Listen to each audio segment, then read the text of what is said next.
Boker Tov, good morning. We continue with our 3-minute daily dose of Torah and looking at the story of Avraham and his nephew Lot and the strife and the trouble that develops between them. So this is what the Torah tells us.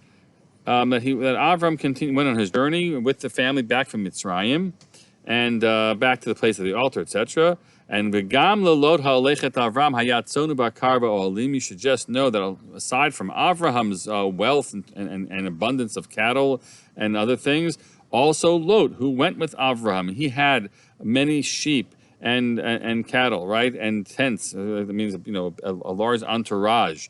Rashi points out to call Lot, who was holechet Avram, we should know.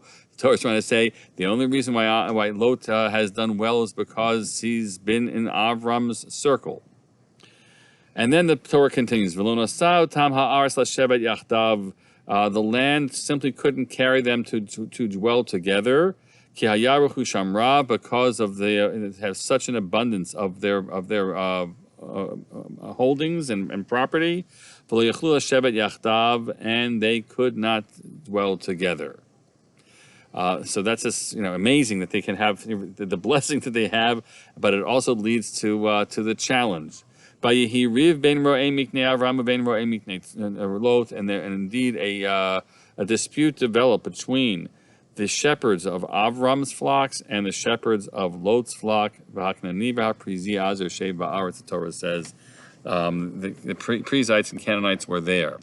How do we start to unpack what's happening here? And we'll start firstly with the Rashi on this Riv, this dispute between them. Says Rashi, they were the shepherds of Lot's flocks were Rishaim. That's the way Rashi phrased it. Wrong on the Midrash. They were simply not ethical people, and they were happy and ready to shepherd their flock in other people's private property, other people's fields. And Avraham's shepherds would rebuke them and chastise them. That said, that's stealing. You can't just let your sheep pasture in private property. One thing if it was open property from the Hefker, but in private property. And this is how they play it out. They somehow have a way in which they can justify this by saying, okay, God promised this land. I'll read the rest of it outside. God promised this land to Avram. So really already, this is basically Avram's land. And you know what? Avram's also not having children. And so Lot's going to be the one to inherit it. So it's not theft now. And every level of this is just so unethical in how they reason this. And the Torah goes out of its way to tell you,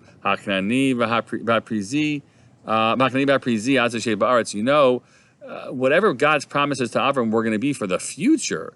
You should just know that it isn't Avram's now, and it's the Perizzites, Canaanites' land. And that's the way in which an immoral mind can start justifying the inappropriate behavior by shortcuts that are just of illogic, that lead you to just one bad thing after another. And that's where Lot's men took the argument.